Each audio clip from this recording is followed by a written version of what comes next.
નમસ્કાર દર્શક મિત્રો, હું છું એડવોકેટ સોનલ બારિયા. આપ સર્વનું સ્વાગત છે મારી ચેનલ લીગલ ભવ્ય જ્ઞાનમાં. દર્શક મિત્રો, ગુજરાત સરકારના મહેસૂલ વિભાગ દ્વારા ખેતીની જમીનના ખરીદ વેચાણને લઈને એક નવો પરિપત્ર જાહેર કરવામાં આવ્યો છે. અને આ જે નવો પરિપત્ર છે એ નવા પરિપત્રના આધારે ઇન્સ્પેક્ટર જનરલ રજિસ્ટ્રાર દ્વારા જે સૂચનો જાહેર કર્યા છે તે પ્રમાણે દર્શક મિત્રો, હવે પછી જે પણ ખેતીની જમીનનું ખરીદ વેચાણ થાય છે તેની અંદર આ નવા પરિપત્ર પ્રમાણે જ ખરીદ વેચાણ કરવું એ આવશ્યક રહેશે. તો ચાલો આ પરિપત્રની અંદર કઈ કઈ બાબતોનો સમાવેશ કરવામાં આવ્યો છે તે અંગેની સંપૂર્ણ માહિતી મેળવીએ. તો દર્શક મિત્રો, જ્યારે કોઈ પણ વ્યક્તિ ખેતીની જમીન ખરીદે છે તેવા સંજોગો દરમિયાન ખેડૂત જ ખેતીની જમીન ખરીદી શકે તે અંગેના નિયમો હોય છે. તો જે વ્યક્તિ ખેતીની જમીન ખરીદનાર છે એ વ્યક્તિ ખરેખરમાં ખેડૂત ખાતેદાર છે કે નહીં તે અંગેના પુરાવા રજૂ કરવાના રહે છે. તો આ જે નવો 6 એપ્રિલ 2026નો પરિપત્ર છે તે પ્રમાણે દર્શક મિત્રો, હવે પછી જે પણ ખેડૂત મિત્રએ ખેતીની જમીન ખરીદવાની હશે તેવા સંજોગો દરમિયાન તેમને જે તે એમનું ખેતીની જમીન હોય એ ખેતીની જમીનનો લેટેસ્ટ એટલે કે કહી શકીએ કે જે સમયે વેચાણ દસ્તાવેજ કરવાનો હોય તે સમયનો એમનો જે ખેતીની જમીનનો 7/12નો ઉતારો છે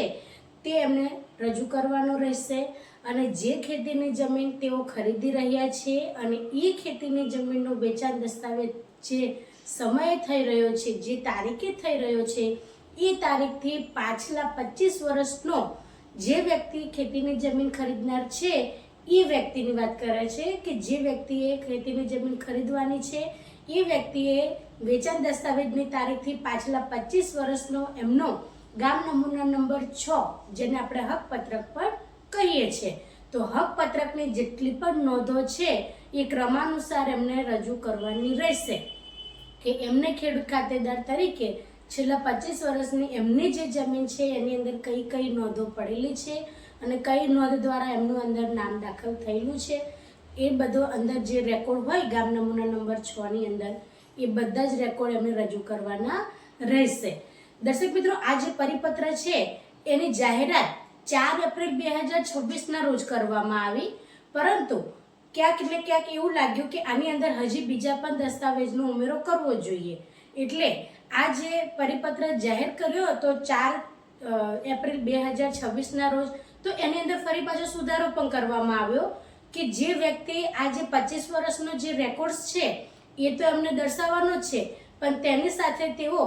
એક સોગંદનામું પણ રજૂ કરી શકે છે કે હું ખેડૂત ખાતેદાર છું. એટલે એને પણ જે તે રજિસ્ટ્રારે સ્વીકારવાનું રહેશે. એટલે દર્શક મિત્રો, હવે પછી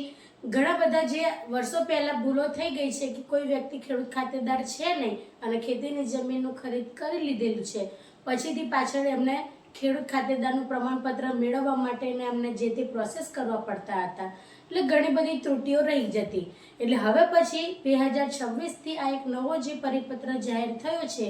તે પ્રમાણે જે ખેતીની જમીનનું દસ્તાવેજ કરવા જાય એ દસ્તાવેજ પહેલા જ જે ખરીદનાર વ્યક્તિ છે તેમને કમ્પલસરી પાછલા 25 વર્ષનો એમનો જે ખેડૂત ખાતેદાર તરીકેના જેટલા રેકોર્ડ્સ છે કે જેટલી નોંધો છે એ ગામ નમૂના નંબર 6ની એ કમ્પલસરી આપવી જ પડશે. પછી જ જે નવી ખેતીની જમીન જે ખેડૂત મિત્રએ ખરીદી કરી છે તેનું વેચાણ દસ્તાવેજ થઈ શકશે. તો દર્શક મિત્રો, આ જ રીતના ઇન્ફોર્મેટિવ વિડીયો હું મારા ચેનલના માધ્યમથી તમારી સમક્ષ રજૂ કરતી રહું છું. જો વિડીયો સારો લાગ્યો હોય તો તેને લાઈક કરજો, શેર કરજો અને ચેનલને સબસ્ક્રાઈબ કરજો. જય હિન્દ, જય